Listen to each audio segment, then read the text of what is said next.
मैं बहुत स्पष्ट शब्दों में कहना चाहता हूं, जिन्होंने ये हमला किया है, उन आतंकियों को और इस हमले की साजिश रचने वालों को उनकी कल्पना से भी बड़ी सजा मिलेगी।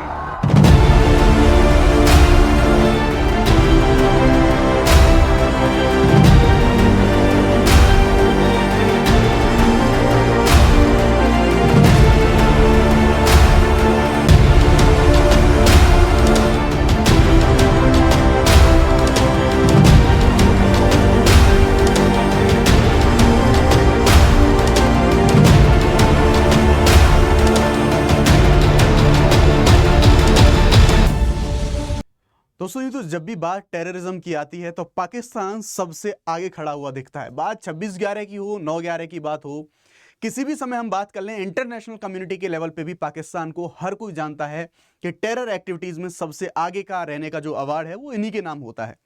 अभी हाल फिलहाल में पहलगाम की घटना हुई। उस पहलगाम की घटना के बाद जो भारत और पाकिस्तान के बीच में तनाव है, तनाव काफी ज्यादा देखने को मिला।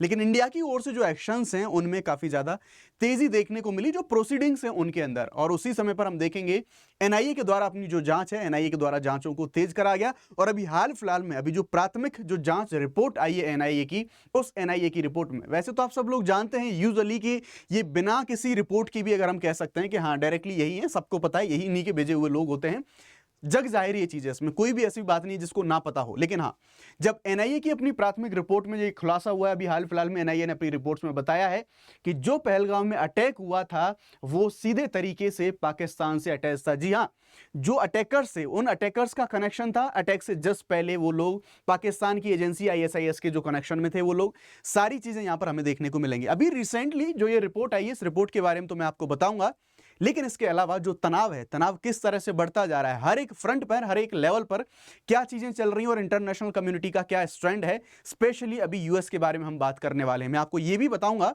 कि इंडिया की तरफ से जो तैयारियां हैं वो किस तरह से, या फिर इंडिया किस तरह से अपनी जो सभी जो तैयारियां हैं, चाहे फिर अगर कैसी भी कंडीशन हो जाए, काइंड ऑफ वार या फिर कोई भी तनाव, हर चीज से निपटने के लिए भारत की तैयारियां, चाहे नेवी के तौर पर बात करें, चाहे हम आर्मी के तौर पर बात करें, चाहे हम एयरफोर्स के तौर पर बात करें, इंडिया किस तरह से चीजों को तैयार कर रहा है। जैसे हम देखेंगे अभी हाल फिलहाल में यूपी में जो गंगा एक्सप्रेसवे है, अभी वहां पर हमारे जो जेट्स हैं उनको उतारने की प्रैक्टिस करी गई है, दिन रात वो प्रैक्टिस चलने वाली है।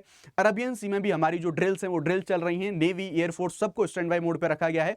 उसके साथ अभी हाल फिलहाल में जो यूएसए का एक जो स्टेटमेंट आया है वो काफी ज्यादा इंडिया को फेवर करता हुआ दिख रहा है, और यहां पर उनके द्वारा सीधे तरीके से बताया गया है। लेकिन जो एक एरिया है अरब सागर में, अगर इंडिया की ड्रिल चल रही है तो साथ ही साथ जस्ट 85 नॉटिकल मील की जो दूरी है वहां पे पाकिस्तान की भी जो मॉक ड्रिल है वो भी चल रही है।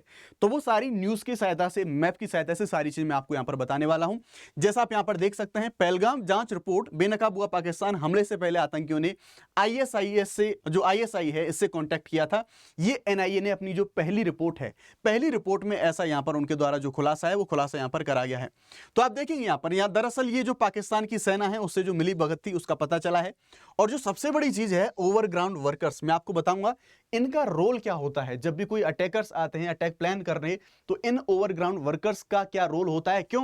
क्योंकि इन्हीं ओवरग्राउंड वर्कर्स की जो प्लानिंग, वो इस सारी प्लानिंग में शामिल थे। और एनआईए की रिपोर्ट में इन ओवरग्राउंड वर्कर्स का भी जो रोल है, इनका जो इन्वॉल्वमेंट है वो भी निकल के आया। मैं आपको बताऊंगा किस तरह से डायरेक्टली ये किसी अटैक में, किसी वायलेंस में शामिल नहीं होते, लेकिन ये टेररिस्ट को किस तरह पनाह देते हैं, किस तरह उनको सेफ्टी प्रोवाइड कराते हैं और उनके लिए सारी चीजों को स्मूथ करने की ये लोग कोशिश यहां पर करते हैं। तो ये पूरी रिपोर्ट के बारे में आपको यहां पर बताने वाला हूं। बाकी आगे बहुत सारी चीजें, तो जैसा मैंने बताया एनआईए की रिपोर्ट नहीं भी आती, इनके लोग, पूरी दुनिया जानती है कि हाँ हर तरीके से ये लोग जो किस तरह से जो टेररिज्म है उसको ये पनाह देते हैं। तो आप देख सकते हैं यहाँ पे कि पाकिस्तान के जो रक्षा मंत्री थे उन्होंने आतंकी समूह को समर्थन देने की बात स्वीकार करी और अमेरिका के लिए किया ये गंदा काम, यानी कि वो खुद बोल चुके हैं। और इतना ही नहीं, इनके खुद के लोग बोल रहे हैं कि हाँ हम टेररिज्म का सहारा लेते हैं, ये इनके द्वारा बोली जा रही चीजें। और इतना काफी नहीं है, अभी तो आप और देखिए द इकोनॉमिक टाइम्स की जो रिपोर्ट्स हैं, यहां पर कह रहे हैं कि मुझे नहीं लगता कि ये कोई रहस्य है। पाकिस्तान के पूर्व विदेश मंत्री बिलावल भुट्टो ने कहा कि इस्लामाबाद के आतंकी जो संगठन है उनसे संबंधों को उनके द्वारा स्वीकार किया गया। उनके खुद के लोग कह रहे हैं, पूरी दुनिया कहती है, लेकिन बात वही आ जाती है कि ऑफिशियली जब इंटरनेशनल कम्युनिटी के लेवल पर चीजें प्रूफ करने की आती हैं तो डेफिनेटली वो चीजें काफी ज्यादा जरूरी हो जाती हैं यहां पर सारी चीजों को देखते हुए। ठीक है, तो ये चीजें अभी हाल फिलहाल में हमें यहां पर देखने को मिली हैं। अब इतनी सारी टेंशन्स हो रही हैं, इतनी सारी चीज़ें हो रही हैं, उसके बावजूद भी 8 दिन हो चुके हैं और कंटिन्यूसली जो पाकिस्तान है, पाकिस्तान के द्वारा एलओसी पर जो सीज फायर है उसका उल्लंघन किया जा रहा है। 8वें दिन भी एलओसी पर संघर्ष विराम का जो उल्लंघन है वो किया जा रहा है और कंटिन्यूसली इंडियन जो आर्मी है वो ज़बरदस्त तरीके से जो जवाब है उसके द्वारा यहाँ पर इनको जवाब दिया जा रहा है। अब यहाँ पर हम देखेंगे तो यूएस का जो रिएक्शन आया इन सारी चीज़ों के ऊपर, यूएस ने पूरी तरह से कहा है कि पीएम मोदी को हमारा पूरा समर्थन है, हम भारत और पाकिस्तान के लगातार संपर्क में हैं। पहलगाम आतंकी हमले पर अमेरिका के द्वारा ऐसा यहां पर बोला गया है। अभी हाल फिलहाल में वहां का जो विदेश मामला है, मामलों का जो विभाग है, वहां पर उनके द्वारा जो भी टिप्पणी की गई है, पूरा स्टेटमेंट दिया गया है कि हम इंडिया के साथ हैं पूरी तरीके से। अब क्योंकि यहां पर जो कई सारे एंगल्स हैं वो निकल के आ रहे हैं कि चाइना एक तरफ को अपने आप में जो कुछ सपोर्ट्स हैं, मिसाइल्स भेज रहा है पाकिस्तान के लिए, दूसरी तरफ इधर जो पड़ोसी बांग्लादेश है वो भी थोड़ा मक्कारी दिखा रहे हैं अपनी। वो कह रहे हैं कि अगर इंडिया अटैक करेगा पाकिस्तान के ऊपर तो हम जो नॉर्थ ईस्टर्न वाला एरिया, चिकन नेक है, जो नॉर्थ ईस्टर्न स्टेट है, हम उनके ऊपर कब्जा कर लेंगे। उनके फॉर्मर मिनिस्टर्स हैं वो ऐसी बातें कर रहे हैं वहाँ पे। तो इंडिया के सामने कहीं ना कहीं चुनौती बड़ी है, डेफिनेटली इस चीज़ को लाइटली नहीं ले सकते। लेकिन हाँ, अभी जो इंटरनेशनल जो कम्युनिटी है उसको मोबिलाइज करने की, उसको जो तथ्य हैं उनसे अवगत कराने की जो कोशिश है वो करी जा रही है। अब ये जो रिपोर्ट आई है इसमें थोड़ा सा मैं डिटेल में जाना चाहूंगा, थोड़ा सा डिटेल में आपको बताना चाहूंगा। उसके बाद भारत की जो तैयारियां हैं, भारत किन किन फ्रंट्स पर क्या क्या प्रिपरेशन कर रहा है इन सारी चीजों से निपटने के लिए, उनके बारे में भी मैं आपको कुछ बताना चाहूंगा। लेकिन उससे पहले मैं आपको कुछ जरूरी सूचना अनअकैडमी की टीम की तरफ से देना चाहूंगा। अनअकैडमी के द्वारा अभी जो हमारे सभी यूपीएससी प्लस के जो सब्सक्रिप्शन हैं उनको लोएस्ट प्राइस पर रखा गया है 17,999 में। साथ ही साथ 12 महीने का आपको फ्री एक्सटेंशन मिलता है अगर आप शुभ 50 कोड लगाते हैं किसी भी कोर्स को परचेज करते टाइम। प्रीलिम्स, मेंस, जीए, सीसेट, टेस्ट सीरीज, मेंस की टेस्ट सीरीज, प्रीलिम्स की टेस्ट सीरीज, सब कुछ आपको एक ही जगह पर मिलता है। हम कह सकते हैं one stop solution for UPSC CSE prelim examination. Batches के बारे में बात करें तो मंजिल ये हमारा 26 के लिए बैच है, आगाज हमारा 27 के लिए, नींव 28 के लिए। ये सारे के सारे बैचेस हैं बाइलिंगुअल होने वाले हैं। हिंदी बैच के बारे में बात करें तो प्रारंभ ये हमारा जो हिंदी का बैच है 26 के लिए, और जो हमारा संभव ये 27 का बैच है, और इंग्लिश का बैच भी है। सारे के सारे जो बैच हैं वो मई के फर्स्ट वीक में जो है स्टार्ट होने वाले हैं। नाउ जो हमारे फ्री इनिशिएटिव के बारे में बात करें तो Unacademy all India prelims mock test हर संडे को होता है। इस संडे को भी ये सुबह 9:30 बजे और दोपहर को 2:30 बजे ये सारे के सारे जो टेस्ट हैं वो सारे के सारे टेस्ट होने वाले हैं। आइए वापस से मुद्दे पर चलते हैं और बात करते हैं पूरा का पूरा मामला क्या है। तो जैसा मैंने बताया कि एनआईए की जो रिपोर्ट आई है अभी, उन सबूतों और नरसंहार के जो प्रत्यक्षदर्शी हैं उनके सभी के जो बयान हैं वो दर्ज करे गए थे, जो संदिग्ध पकड़े गए थे, और जो सबसे बड़ी बात थी ओवरग्राउंड जो वर्कर हैं उन सब से एनआईए के द्वारा पूछताछ करी गई थी। बड़े लेवल पर लोगों को अरेस्ट करा गया था, बड़े लेवल पर लोगों को डिटेन करा गया था ताकि सारी जो जानकारी है उसको निकाला जा सके। एनआईए ने सभी उसी टाइम पर ऑन द स्पॉट जाके जो मैपिंग है, 3D मैपिंग वहां पर करी थी, सारी जांच पड़ताल करी थी, और जो प्राथमिक रिपोर्ट है वो अभी यहां पर निकल के आ रही है। अब तक जितनी एनआईए के पास इंफॉर्मेशन निकल के आई है उसके बेसिस पर यह बोला जा रहा है कि नरसंहार से पहले और बाद में भी आतंकियों ने पाकिस्तान में बैठे अपने जो हैंडलर हैं उनसे पूरी तरह से जो संपर्क है वो संपर्क किया था। तो ऐसी बात नहीं है, पहले भी ये सारी जो घटना हुई है उस घटना के अंजाम देने के बाद भी उन्होंने पाकिस्तान में बैठे हुए लोगों से संपर्क किया गया। वो सैटेलाइट्स जो कम्युनिकेशन है उनके माध्यम से भी वो लोग जुड़े हुए थे। हालांकि भी मैं आपको बताऊंगा किस तरह से लोग उसी जंगल में आसपास में छुपे हुए हैं। हालांकि पाकिस्तान के द्वारा उनको निकालने की, सेफली इवैक्यूएट करने की जो कोशिश है वो पूरी तरह से भरपूर जारी है। लेकिन हाँ, इंडियन आर्मी का पूरी तरह से जो ऑपरेशन है, सर्च ऑपरेशन, अभी कंटिन्यूसली सारी चीजें चल रही हैं। आतंकियों के द्वारा इस्तेमाल किए गए जो सैटेलाइट फोन थे उनकी जो इंफॉर्मेशन है वो जुटाई गई है, और साथ ही साथ जो विदेशी विशेषज्ञ हैं उन लोगों की भी मदद ली जा रही है वो सारी इंफॉर्मेशन डिकोड करने में, सारी चीजों को बाहर निकालने में। यहां पर क्योंकि हमारी जो सिक्योरिटी एजेंसीज हैं उनका मानना यह है कि ये हमला लश्कर-ए-तैयबा यहां इसने पाकिस्तानी खुफिया एजेंसी आईएसआई के इशारे पर किया है। डेफिनेटली इसमें कोई कैसी भी शक नहीं है, कोई कैसी भी दो राय नहीं है कि किस तरह से पाकिस्तान के इशारे पर ये भाड़े के जो लोग हैं इंडिया के अंदर आते हैं और ऐसी जो कायराना हरकतें वो करके जाते हैं। हमले में जो आतंकी हैं उनके बारे में ये कहा जाता है कि वो पहलगाम से 25-30 किलोमीटर के दायरे में कहीं छिपे हुए हैं। जो वहाँ का जंगल का एरिया है उसी एरिया में पूरे में छिपे हुए हैं कहीं ना कहीं। वो इस एरिया से निकलने का हर संभव प्रयास कर रहे हैं, पूरी कोशिश जारी है। और साथ ही साथ उनके जो हैंडलर हैं जो कि पाकिस्तान के अंदर बैठे हुए हैं उनको हर संभव तरीके से कोशिश कर रहे हैं कि किस तरह से उनको जो सेफली बाहर निकाला जा सके। और कथित तौर पर अपने जो स्थानीय ओवरग्राउंड वर्कर नेटवर्क हैं उनसे भी संपर्क करा गया है। अब हमें जानना है इसी के बारे में, जो ओवरग्राउंड वर्कर नेटवर्क हैं, क्योंकि ये ऐसे लोग होते हैं जो कि काफी ज्यादा एक तरीके से एक आधार प्रदान करते हैं इनको किसी भी अटैक को अंजाम देने में। तो आइए इनके बारे में भी जो थोड़ी सी जानकारी, वो जानकारी हम लोग जुटाएंगे। यहां पर देखेंगे कि रिपोर्ट में सीधे तरीके से कहा गया है कि जो ओवरग्राउंड ये वर्कर थे, इनकी सबसे बड़ी भूमिका यहां पर ये थी कि वो तो अटैकर्स थे, आए अटैक करके चले गए, लेकिन जो रैकी उनके द्वारा करी गई थी, किस तरह से उन्होंने पहले 3-4 ग्राउंड्स को चुना कि इन जगहों पर अटैक करना है, और जहां सबसे कम सिक्योरिटी उन्हें देखने को मिली वहां 79 लोगों पर उन्होंने गोलियां चलाई, उन लोगों को मारा। तो इन ओवरग्राउंड वर्कर्स की भूमिका ज्यादा, ये डायरेक्टली इन्वॉल्व नहीं रहते किसी अटैक में, लेकिन इनडायरेक्टली उनको एक बेस प्रदान करते हैं, सारी सुविधाएं प्रदान करते हैं, सो दैट उनका जो पूरा का पूरा जो मिशन है उसको वो अंजाम दे सकें।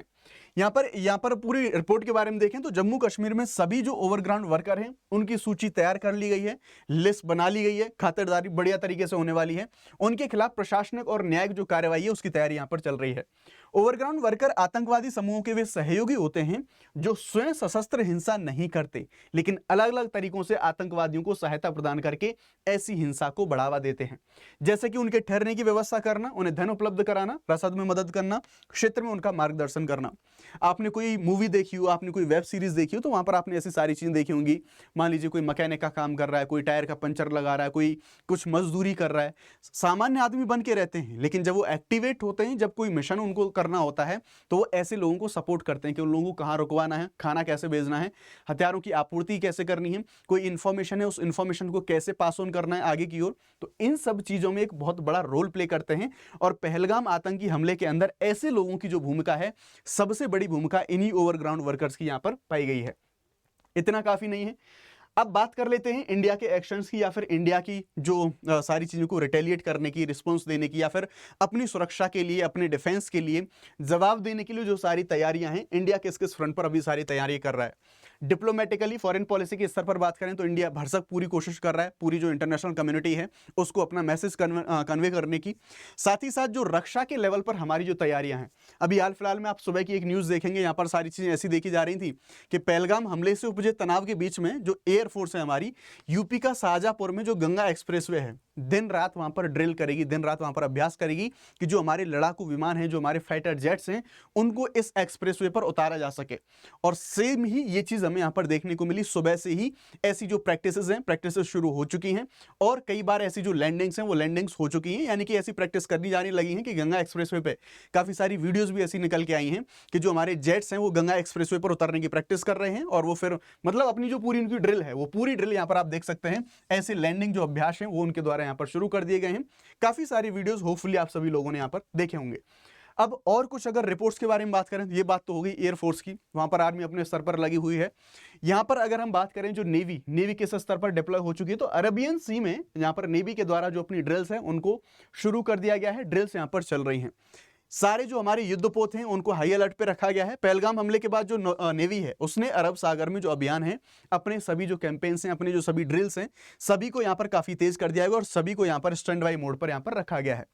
लेकिन एक जो बात है जो तनाव को और ज्यादा सारी चीजें बढ़ा रही हैं, उनको समझने की कोशिश कीजिएगा। वो पूरा मामला यहां पर यह है कि आप देख सकते हैं अरब सागर में पाकिस्तान के नौसैनिक युद्ध अभ्यास के बीच में भारत ने जारी की फायरिंग की चेतावनी। ये पूरा अरब सागर वाला रीजन है, और आप देखेंगे यहां पर दोनों कंट्रीज के द्वारा जो ड्रिल्स हैं, नेवी के द्वारा, दोनों कंट्रीज के द्वारा ड्रिल्स यहां पर करी जा रही हैं। अगर आप यहां पर देख पा रहे होंगे तो ये वाला रीजन जो ग्रीन आप देख पा रहे होंगे, ये वो रीजन है जहां पर इंडिया के द्वारा जो अपनी नेवी के द्वारा जो इंडिया के नेवल फायरिंग जो स्टेशंस हैं, यहां पर देखने को कि यहां पर इंडिया की ड्रिल चल रही है। और ये जो थोड़ा सा दूर वाला एरिया है, यहां तक इंडिया की चल रही है, और यहां ये वाला जो एरिया है, यहां पर पाकिस्तान की जो अरेबियन सी में जो उनकी ड्रिल चल रही है वो लोग प्रैक्टिस कर रहे हैं, या फिर वो अपनी एक्सरसाइजेस कर रहे हैं। और ये एक बहुत बड़ा, कोई ये नहीं कि ऐसा कोई बहुत बड़ा दायरा हो, ये सिर्फ 85 नॉटिकल मील्स का जो ये आप देख सकते हैं यहाँ पर ये पूरी डिस्टेंस लाइन बनी हुई है, सिर्फ 85 नॉटिकल माइल्स की दूरी पर इंडिया और पाकिस्तान दोनों ड्रिल कर रहे हैं। तो ये कहीं ना कहीं जो तनाव है वो तनाव और ज्यादा यहाँ पर बढ़ता जा रहा है।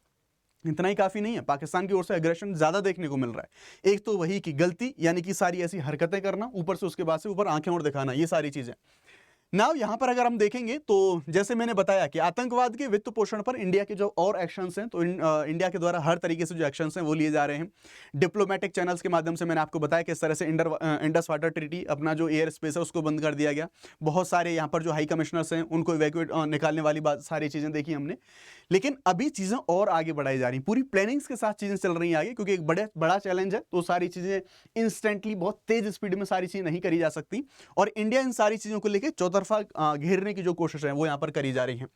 देख सकते हैं दरअसल फिर से ऐसी कोशिश है इंडिया की कि सीधी सी बात है, सिंधु जो पूरा मामला हुआ है, सिंधु नदी वाला पूरा मामला हुआ है, उससे क्या है कि इकोनॉमी टूटेगी, पानी का ऑलरेडी क्रंच है, ना इनके पास पानी है ना गैस है, वैसे ही मरे जा रहे हैं ये लोग। सो अगेन उसी दिशा में एक और कदम ये उठाया जा रहा है कि जो FATF की ग्रे लिस्ट है, उस FATF की ग्रे लिस्ट में उनको शामिल करने की फिर से जो कोशिश है इंडिया के द्वारा, ऐसी कोशिशें शुरू कर दी गई हैं। आतंकवाद के वित्त पोषण पर अंकुश लगाने के लिए भारत पाकिस्तान पर दोहरे वित्तीय हमले की योजना यहां पर बना रहा है, ऐसी जो खबर है अब यहां पर आई है। और वापस से जो ग्रे लिस्ट है उसमें वापस के लिए सक्रिय रूप से ऐसा प्रयास करने की कोशिशें इंडिया के द्वारा करी जा सकती हैं। ऐसी चीजें जो अभी ऐसी इंफॉर्मेशन है वो निकलने को आ रही हैं। आप देखेंगे पहले भी पाकिस्तान इन लिस्ट में था तो हालत बहुत ज्यादा खराब थी, पाकिस्तान के ऊपर प्रेशर बहुत ज्यादा था कि इन लिस्ट से उनको निकलना है। पैसे मिलते हैं, जो कटोरा लेके चले जाते हैं पैसे मांगने के लिए, उनमें दिक्कत आ सकती है इनको। तो ये सारी चीजें हमें यहाँ पर देखने को मिल रही हैं। तो अभी तक ऑलरेडी बहुत सारे डेवलपमेंट हो चुके हैं, लेकिन रीसेंट डेवलपमेंट सारे अभी हमें ये देखने को मिल रहे हैं। अब आगे देखने वाली बात ये होगी कि इंडिया के जो स्ट्रेटेजिक सारे स्टेप्स हैं वो इंडिया किस तरह से लेता है, और जो रिस्पॉन्स है ये रिस्पॉन्स को किस तरह से टैकल करा जाएगा। डेफिनेटली इंडिया के सामने कई फ्रंट पर जो चैलेंज देखने को मिल रहा है, क्योंकि चाइना डायरेक्टली इनडायरेक्टली किस तरह से सपोर्ट कर रहा है पाकिस्तान को। दूसरी तरफ बांग्लादेश, इनको भी अभी आंखें दिखाने में थोड़ा सा अभी इनको लग रहा है कि हाँ शायद हो सकता है हम डरा धमका के इंडिया के ऊपर प्रेशर बना सकते हैं। कह रहे हैं कि भाई अगर पाकिस्तान के ऊपर अटैक किया तो नॉर्थ ईस्ट को हम देख लेंगे, वहां पर हम उसको कैप्चर कर लेंगे। एनीवेज ये सारी चीजें देखने को मिल रही है, लेकिन हाँ ये भारत है और ये नया भारत है, जवाब देना हर तरीके से जानता है। और आगे देखने वाली बात होगी किस तरह से जो रिटेलिएशन है इंडिया के द्वारा किया जाएगा। जैसे कोई अपडेट होगी सारी चीजें आप तक जरूर पहुंचाई जाएंगी। Thank you very much. जय Hind, bye bye, let's crack it.